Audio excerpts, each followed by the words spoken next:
What's up, it's Matt. Yo, it's Dane, and we're Meera Movies, and this is our review on Stranger Things 2.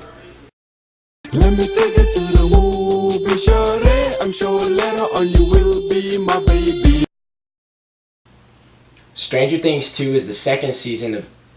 Okay, I was about to say the second season of Stranger Things. Stranger Things 2 is the follow-up to the Duffer Brothers Netflix original, which has been getting a lot of buzz lately.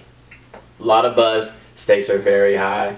If you've been on Twitter, I know I was trying to dodge spoilers because everyone is talking about Stranger Things 2 coming in left and right. So the big question was, does it live up to the first season? I think for the most part, if you like Stranger Things the first season, you're going to like the second season. Does it improve? I don't think so personally. I think it was a slight regression. Things I enjoyed, I think the cast, especially the kids, they excelled. Point blank, they were allowed to shine as actors and actresses. Especially Millie Brown. I think she's a rising star. Breakout, surprise player, Steve Harrington. Facts. First season, I wasn't rocking with Steve. He was the douchey boyfriend, blah, blah, blah, kind of got boxed in. Second season, he unloaded. He plays this babysitter role. It was really fun seeing him kind of match up with different kids and let that dynamic play out.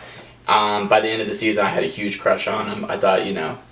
I mean, I feel like I had a huge man crush, like, yeah, I mean, he handsome. Hair flowing. Yeah, Farrah Fawcett, there you go. And I thought the writing was good. I thought it did a great job just capturing the nostalgia, the 80s.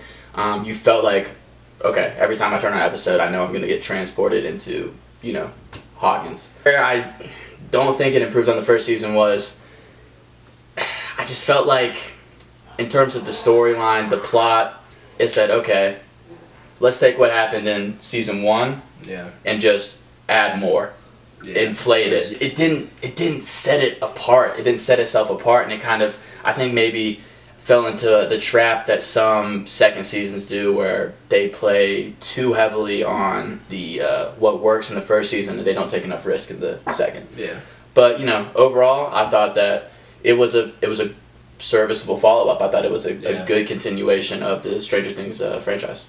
My biggest takeaway from Stranger Things 2 was just how big of a cultural phenomenon it is, not just like in the actual show with like the 80s nostalgia, which is like my favorite part of the show. It's just how it showcases like the branding, the televisions, just all of that 80s culture, which is seen in so many movies, and like it's kind of fantasized a lot, I guess, in like Hollywood.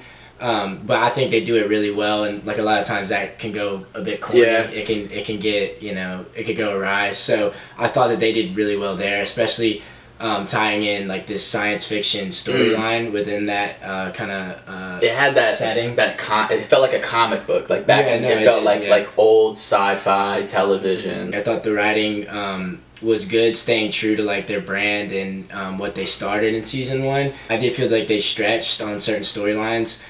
For me, I just don't exactly see where the show goes from here. Just because I feel like we've seen the crux of the story, the main storyline that's been going throughout the show already. The ending I thought was emotionally satisfying for sure. So satisfying. Yeah, that's. I was sitting there in front of my laptop, about shed a tear. Something again I have a little bit of issue with was the Duffer Brothers. They did say, hey, we're gonna try to take some risk. We want to step away from Hawkins and show you the bigger picture, bigger implications other than the small town vibe. And I think that when they did branch out and they tried to leave Hawkins, they had an episode long a standalone episode. They had a standalone episode where it wasn't in Hawkins at all. I felt like the quality lacked. I feel like they missed that close-knit feel. I will say, I agree, but that episode did give one of the main characters, 11. That episode for me was necessary for her storyline and kind of her development as a character.